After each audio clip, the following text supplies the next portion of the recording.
बच्चों आज हम इस वीडियो में विभाज्यता के नियम डिविजिबिलिटी टेस्ट जो होता है ना, जो उसका रूल है कि कब कोई संख्या जो है कि 2 से 3 से 4 से 5 से कब वह विभाज्य होगा, कब वह डिविजिबल होगा, इस बारे में हम जानेंगे।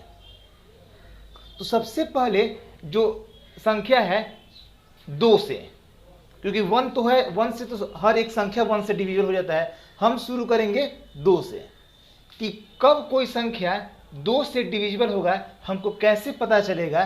तो ध्यान दीजिए कि अगर किसी भी संख्या का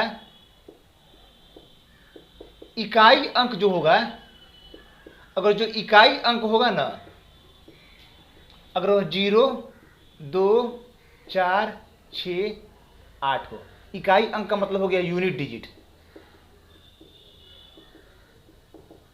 अगर किसी संख्या का यूनिट डिजिट 0, 2, 4, 6 एंड 8 है तो वो संख्या जो है कि वह 2 से डिविजिबल हो जाएगा। जैसे हम लिख दिए एग्जाम्पल पे 52, 28, 960 या फिर 1000, कोई भी बहुत बड़ा से बड़ा नंबर ही क्यों न ले ले, लास्ट में अगर 2 हो या 4 हो या 6 हो, 8 हो या फिर 0 हो, वह जो संख्या है कि वह 2 से डिविजिबल हो जाता है। 3 से डिविजिबल के लिए जो भी संख्या है उसके अंकों का योग यानी कि उसका सम ऑफ डिजिट्स, अगर सम ऑफ डिजिट्स अगर 3 से डिविजिबल है तो वह जो संख्या होगा वह 3 से डिविजिबल हो जाएगा। जैसे हम लिखते हैं 960 लिखते हैं, तो इसके अंकों को जोड़े 9 + 6 + 0, तो 9 और 6 15, तो ये जो 15 है वह 3 के पहाड़ा में आ जाता है, तो 960 जो है 3 से डिविजिबल हो जाएगा। 3 से डिविजिबल के लिए बस हमको क्या चाहिए कि उसके अंकों का योग 3 से कट जाए, चाहे वो कितना ही बड़ा से बड़ा ही क्यों ना अंक हो। अगर लिखते हैं 1, 3, 5, 7, 9, 6, 3, अब चेक करना है कि यह 3 से कटेगा नहीं कटेगा। सब अंकों को जोड़ दीजिए, 3, 1, 4, 5, 4, 9, 9, 7, 16, 16, 9, 25, 25, 6, 31, 31, 3, 33, सॉरी 34, 31 और 3 34 हुआ। तो 34 जो है वह 3 के पहाड़ा में नहीं आता है, 34 जो है वह 3 के टेबल में आएगा नहीं, तो ये जो है कि वह 3 से डिविजिबल नहीं होगा। 3 के पहाड़ा में ये जो है कि ये 3 के पहाड़ा से डिविजिबल नहीं हो पाएगा। तो इसलिए अंकों को जोड़ लेते हैं और उसके बाद उसके अंकों के योग को देखते हैं कि वह 3 से कट रहा है या नहीं कट रहा है। यहां मान लेते हैं कि 34 आया, आप 3 और 4 को भी जोड़िएगा तो कितना होगा 7, 3 के तो पहाड़ा में आता नहीं है 7, तो हमको यह जो है कि ये जो नंबर है वह 3 से डिविजिबल नहीं होगा। अगर आप अंकों को जोड़ते हैं, अंकों का जोड़ अगर 3 से डिविजिबल नहीं है तो वह 3 से विभाज्य नहीं होगा। अब नेक्स्ट देखते हैं 4 से। 4 से डिविजिबल है कि नहीं है कैसे मालूम चलेगा, तो उसका लास्ट का 2 डिजिट, लास्ट का अंतिम का 2 डिजिट अगर 4 से डिविजिबल है, अगर 4 से डिविजिबल होगा तो ये जो संख्या होगा वो 4 से डिविजिबल होगा। मतलब कि लास्ट का ये, अगर मान लेते हैं कि कोई संख्या है, अब कोई संख्या का ना जो ये लास्ट का जो 2 डिजिट है, अगर ये लास्ट का सिर्फ 2 डिजिट अगर ये 4 से डिविजिबल हो जा रहा है तो उसको हम कहेंगे कि 4 से डिविजिबल है। कोई भी बड़ा से बड़ा ही संख्या क्यों ना लिख रहे हैं, 5, 6, 3, 4, 2, 8 लिख दिए, तो लास्ट का जो 2 डिजिट है 28 जो है कि वह 4 से डिविजिबल हो जाएगा। तो ये जो है कि जो ये नंबर है ना ये 4 से पूरा कट जाएगा।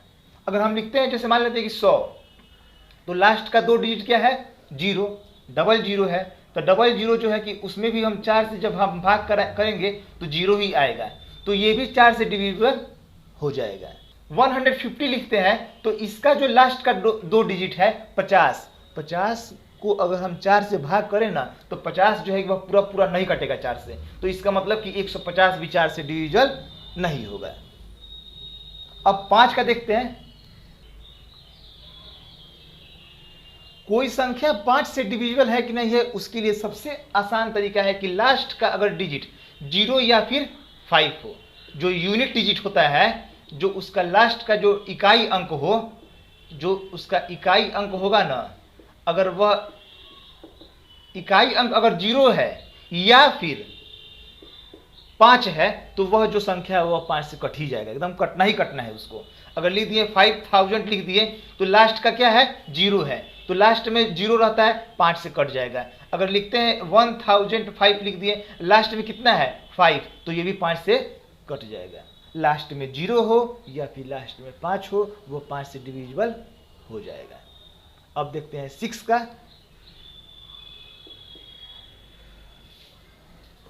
तो 6 से डिविजिबल होने के लिए कि जैसे कोई नंबर लंबा चौड़ा नंबर दे दिया, मान लेते हैं कि 2 8 7 2 5 6 दे दिया, और कह रहा है ना कि यह जो संख्या है यह 6 से पूरा पूरा डिविजिबल होगा कि नहीं होगा, इस बात को जानना है। तो 6 से डिविजिबल के लिए वह 2 और 3 दोनों से ही उसमें डिविजिबल होना चाहिए, दोनों से विभाज्य हो। अगर 2 से भी कट जाए और 3 से भी कट जाए तो वो जो संख्या है वो 6 से डिविजिबल हो जाएगा। और 2 से कब कटता है, जब इकाई अंक उसका इकाई अंक 0 2 4 6 और 8 हो। अगर इकाई अंक 0 2 4 6 8 है तो वो 2 से डिविजिबल हो जाएगा। और 3 से कब डिविजिबल होगा, जब अंकों का योग 3 से विभाज्य हो। अगर 3 से विभाज्य है अंकों का योग तो 3 से कटता है। अगर इकाई अंक 0 2 4 6 8 है तो वो 2 से भाग लग जाएगा उसमें। तो यहां जो संख्या है, ये जो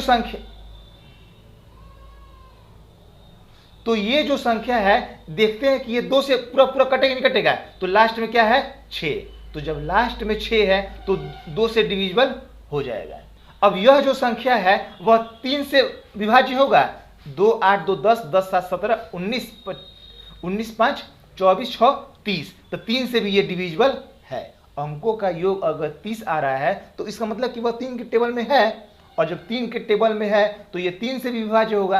और जब 3 से विभाज्य हो गया और 2 से भी विभाज्य हो गया तो इसका मतलब कि वह 6 से भी विभाज्य होगा। कोई भी अगर 2 संख्या से अगर वो भाग नहीं लगता पूरा पूरा, तब वह 6 से विभाज्य नहीं होता। जैसे कि अगर 2 से भाग लग जा रहा है और 3 से भाग लग ही नहीं रहा है, तब वो जो है कि 6 से विभाज्य नहीं होगा। दोनों से ही विभाज्य होना चाहिए तो ही ये 6 से विभाज्य कोई संख्या हो सकता है, अन्यथा नहीं हो सकता है।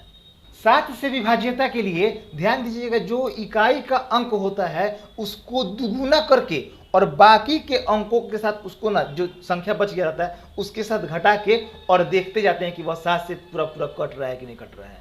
थोड़ा इसमें बहुत ही मतलब कि ये कॉम्प्लेक्स टाइप में है 7 से डिविजिबल वाला रूल, लेकिन फिर भी आप समझने का जरूर कोशिश कीजिएगा इसमें कि अगर मान लेते हैं कि कोई संख्या है, लिख दिए हम 3 5 7 2, ये संख्या लिख दिए, तो इसका जो इकाई अंक है वह है 2, तो 2 का दुगुना कितना होगा, 2 का दुगुना कर देंगे तो 4। अब जो 4 आया ना इसमें से घटाएंगे 357 में, 357 में से 4 हम घटा दिए तो कितना हो गया 353। और फिर 3 को दुगुना करेंगे तो 3 का दुगुना कितना हो गया 6। अब 35 में से 6 घटाएंगे, 35 में से 6 घटाएंगे तो आ जाएगा 29। अब 7 के पढ़ा में 29 आता है, नहीं आता है, तो जब यह 29 नहीं आता है तो 7 से ये डिविजिबल नहीं होगा। अब यहां पर संख्या है 9667, तो इकाई के अंक को हम दुगुना करते हैं, तो 7 को दुगुना किए तो 14 हो गया। अब 14 इसमें से घटाएंगे, 966 से हम 14 को घटा दिए तो 6 में से 4 गया तो 2 और 6 में से गया तो 5 और ये 9 हो गया। अब 2 को दुगुना करेंगे, अब 2 को दुगुना करेंगे तो 4। अब 95 में से हम 4 को घटाएंगे तो ये होगा 91।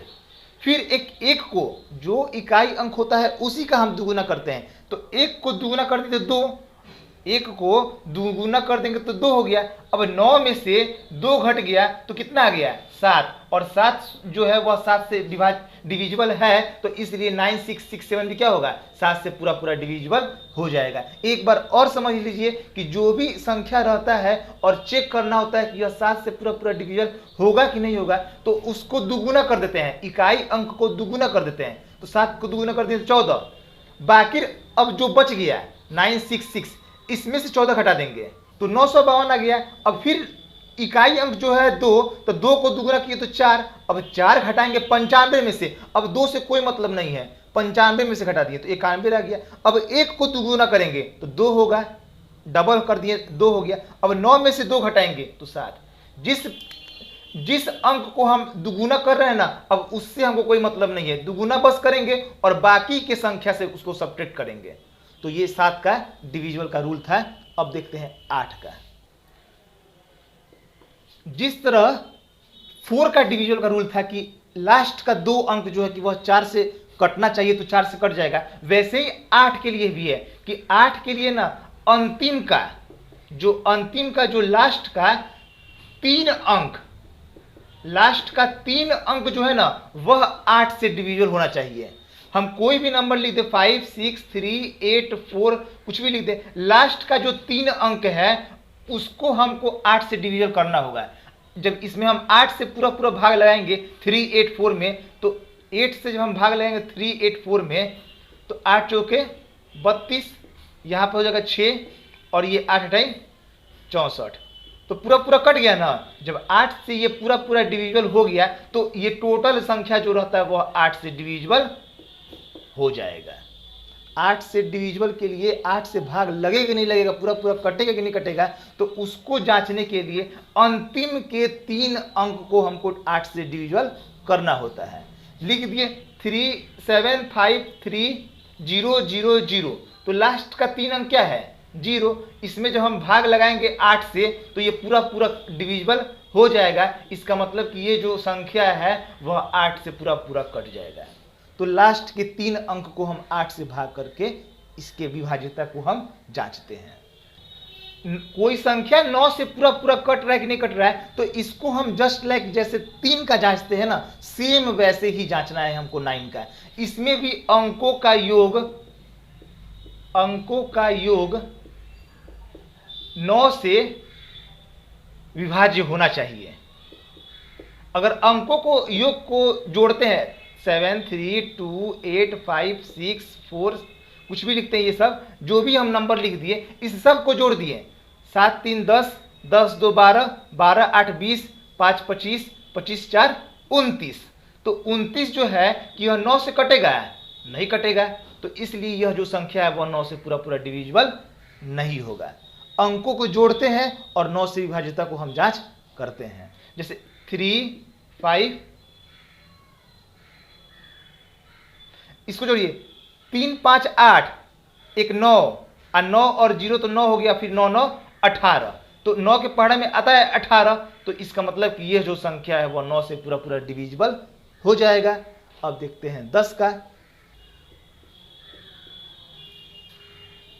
10 से विभाज्यता के लिए ना बस याद रख रही है कि इकाई का जो अंक है, जो उसका यूनिट डिजिट है, वह जो है कि 0 होना चाहिए। अगर इकाई अंक अगर 0 है तब वह 10 से डिविजिबल होगा। अगर लिख दिए 20, 50, 35 लिख दिए तो इकाई अंक क्या है 5, 0 तो है नहीं, 0 रहना चाहिए, तो इसलिए यह 10 से डिविजिबल नहीं होगा। बाकी का इकाई अंक जो है कि वह 0 है, 7, 5, 3, 2, 0 लिख दिए, इकाई अंक 0 है, चाहे वो कितना भी 0 हो, 5, 3, 0, 0, 0, 0 लिख दिए, इकाई अंक 0 होगा तब वह 10 से डिविजिबल हो जाएगा। और एक लास्ट देखते हैं 11 का डिविजिबल।